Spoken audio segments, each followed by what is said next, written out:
Woo. Oh my God, look at me.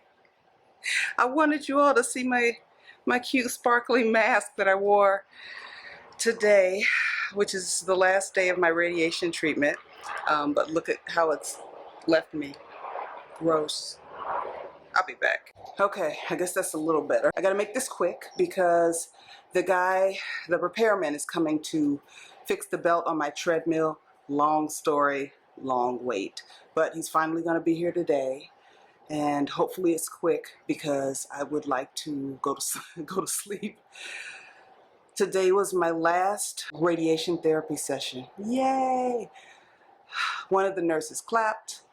Another of the nurses gave me, the one that's been my nurse, gave me a certificate of completion, which was nice. I wondered if I got to ring a bell or not, but I think that might be only for people who've had chemo. The last 24 hours have been the roughest because right after treatment yesterday, I started having really sharp pain, felt like being stabbed with an ice pick or something like that. Maybe, 10 or 12 times in a row, and then it would stop. And then maybe in an hour, hour and a half, it would happen again. So after a really rough night last night, I went to see the nurse before my radiation treatment this morning and told her what was going on. So she called the doctor in, and the doctor said that she suspects that it's an infection. Unfortunately, the symptoms of an infection are the same as the side effects from radiation. So she said, but it sounds like it. And she said that my skin is warm.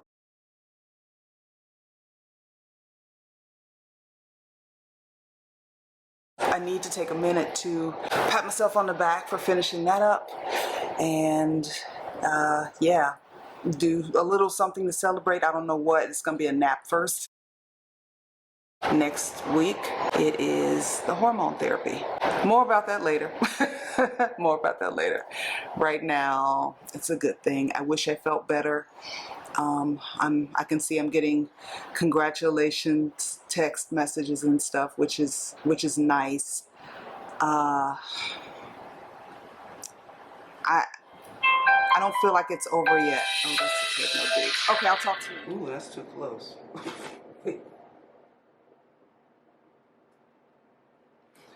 Yeah, I don't want to be that close. Today's Sunday. When I recorded the other part of the video, it was Friday. Yesterday was rough. Yeah, yesterday was rough. So the last few days have been the roughest that I've had as far as radiation is concerned. Today I got up and I'm like, I gotta finish that video. I had to cut it off when the treadmill dude came, and I wanted to finish, but I was like, I don't feel like getting up, putting on clothes. I don't feel like doing my makeup. And I'm like, well, it is what it is. So this is where I am today. It's another muumuu and captivity caftan. My mom started calling these captivity caftans during lockdown, and she's got a whole playlist. I'll link to it. At the end of the video the other day, I made the comment that I don't feel like this is over. I've looked at every step of this process. Here, I'm going to turn the AC off because it's going to be really loud. Hang on. Now it's going to get really hot in here. But I always forget to do that. And then I get to editing and I got noise. Every step of this process, I pictured it as another hurdle to jump. In fall of 2019, I went to my doctor for what they call a well woman exam. It's just to make sure everything is okay, looks okay, sounds okay, lab tests, everything's okay. And my primary care doctor said she felt a lump, and I'm like, where? And she even like put my hand where she thought it was, and I'm like, not feeling it. Yeah, I didn't feel anything.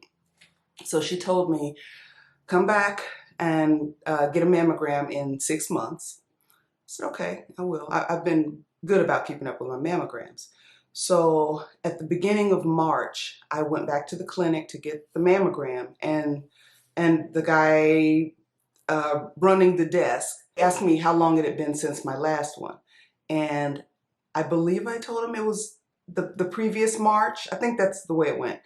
And he said, okay, you should come back at the very beginning of April, because if you are even one day earlier than the 365 days that the insurance company requires, they won't pay for it. I'm like, okay, yeah, I mean, we know how insurance companies can be. So I said, all right, I'll come back April 1st. Well, the pandemic happened, like shortly after that in March. And in April, we still didn't know how people were catching coronavirus. Like, we didn't know what it was. I was keeping my doors and windows closed because I didn't know if it was just like free floating outside. Like, I was not leaving here. Once we got a handle on how it's spread, how to keep from getting it, cover your nose and your mouth. For a while I was wearing goggles because I'm like, if it can get in your nose and your mouth, it can get in your eyes too. In November, I went and said, hey, I'm here for my mammogram. I got the mammogram, they saw something, and they had me have an ultrasound. After the ultrasound, the radiologist came right into the room and said, you should have a biopsy. And this was December by then. You should have a biopsy, and I'm going to call your doctor and have her write the referral. So like, there was an urgency to what she was saying, and I was like, okay, this ain't sounding too good. So my primary care doctor wrote the referral right away, and I scheduled my biopsy, and I went in and got that done. That I would rather have been asleep for it. Like, it really didn't hurt.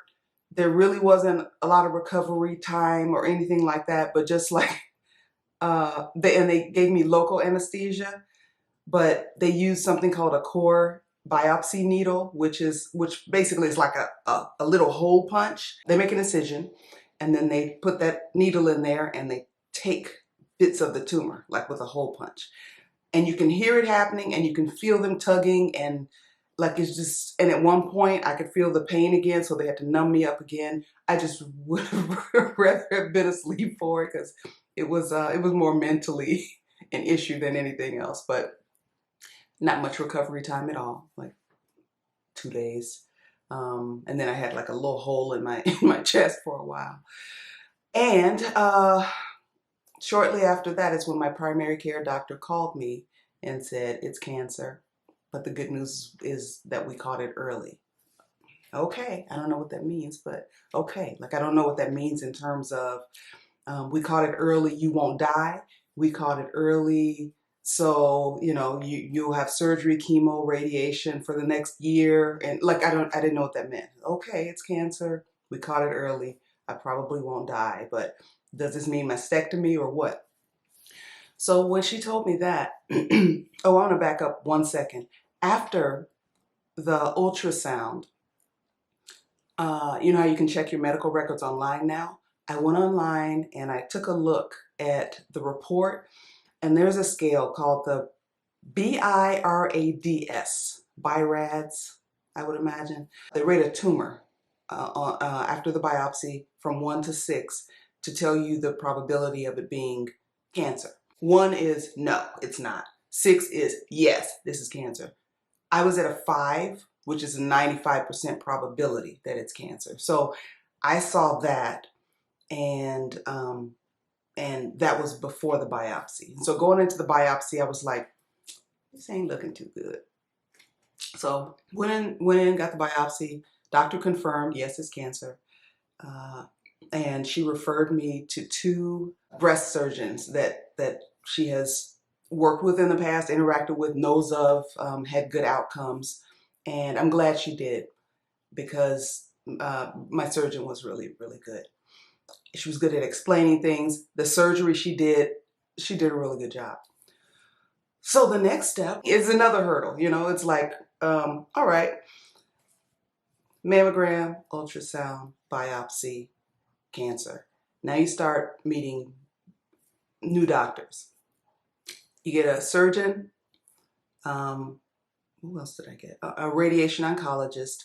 And I found my own oncologist, because it seemed to me, and it still seems to me, that that I should be in contact with an oncologist for every step of this whole process.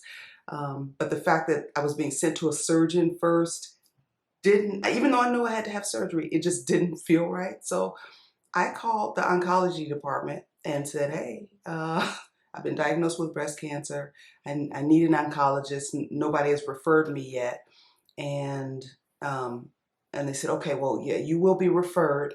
And I'm like, well, can I just pick who I want to see because I haven't seen anybody in that department yet? And the woman on the phone said yes. And I just went to the website and I chose somebody who looked like she had a kind face. There were a bunch of men, and I'm like, I don't think I want to do that. And so, but yeah, I chose my doctor. And she's been good too. I think I've met her 3 times now. So I talked to her about like, how does this all work? And she explained everything to me. So, as far as you go in, you meet with the breast surgeon. She's going to explain a lot of things to you. She's going to explain your options. She's going to give you percentages on, how the outcome of mastectomy versus the outcome of this. And if you do this, then it adds this. So it was a lot of information at once. I was glad I did it that way. By the time I went in and met with the surgeon, I still had a lot of questions. I kept a book. I still keep it. I have a book that I only write things pertaining to this cancer diagnosis. It just helps me keep everything in one place.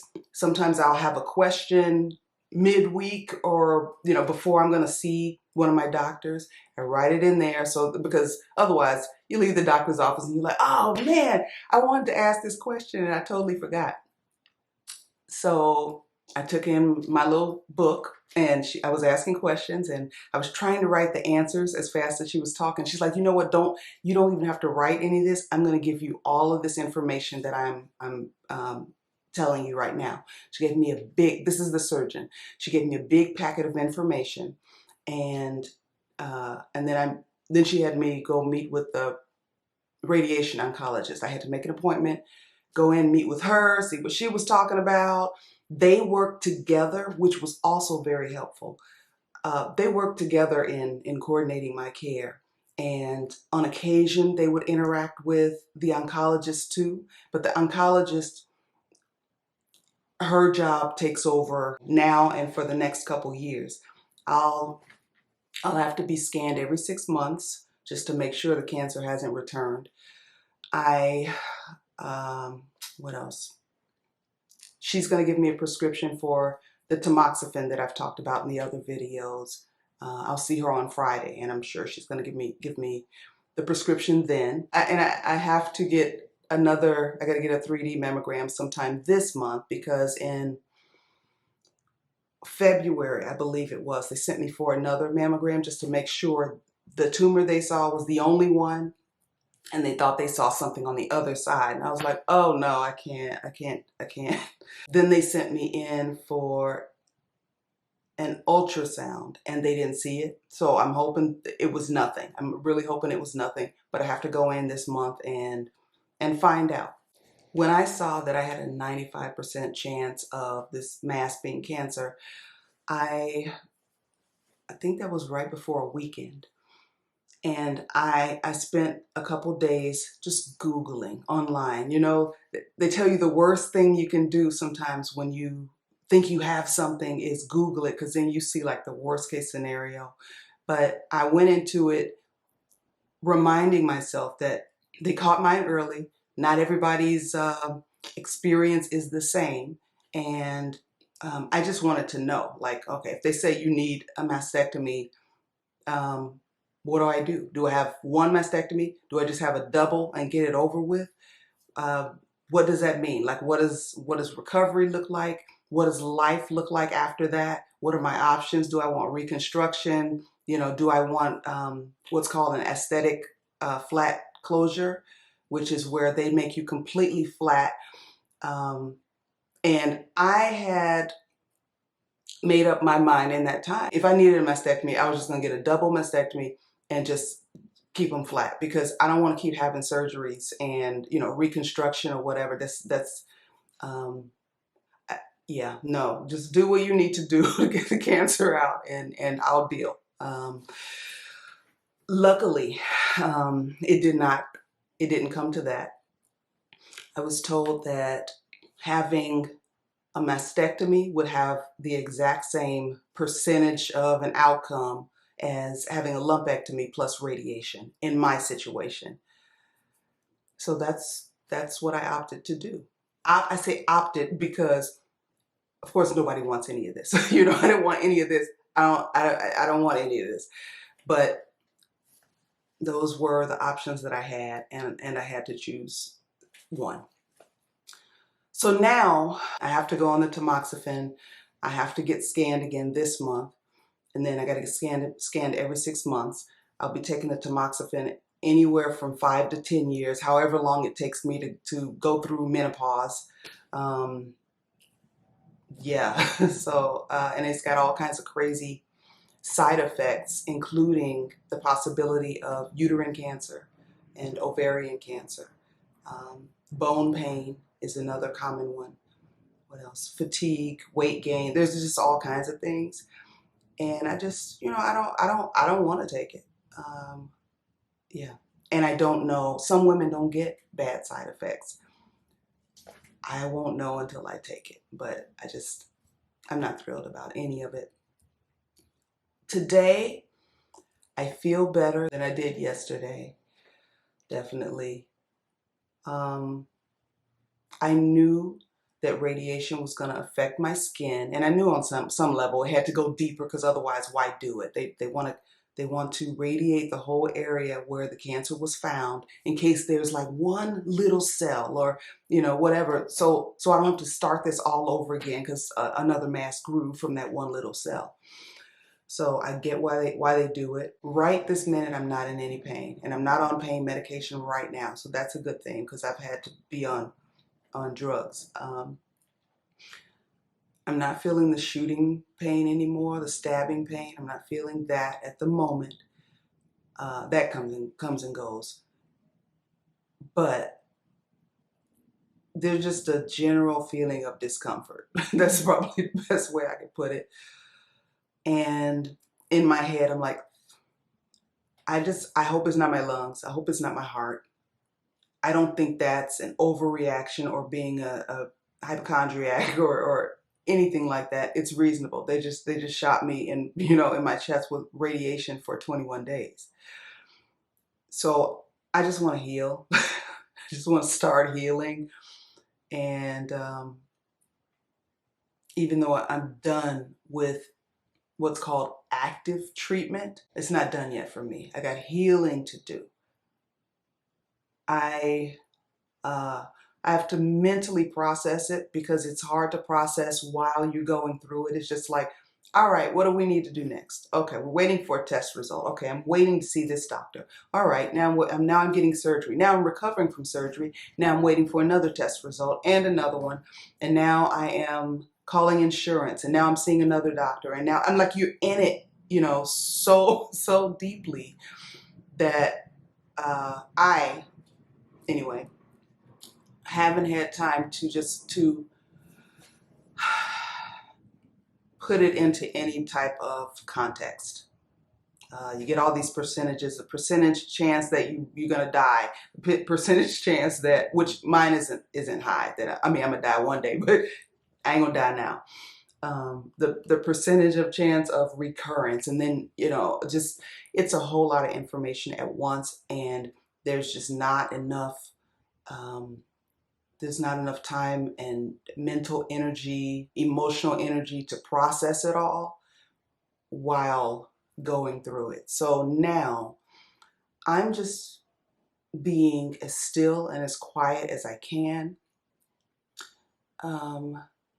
This right here is basically all the social interaction I feel like I have energy for at the moment.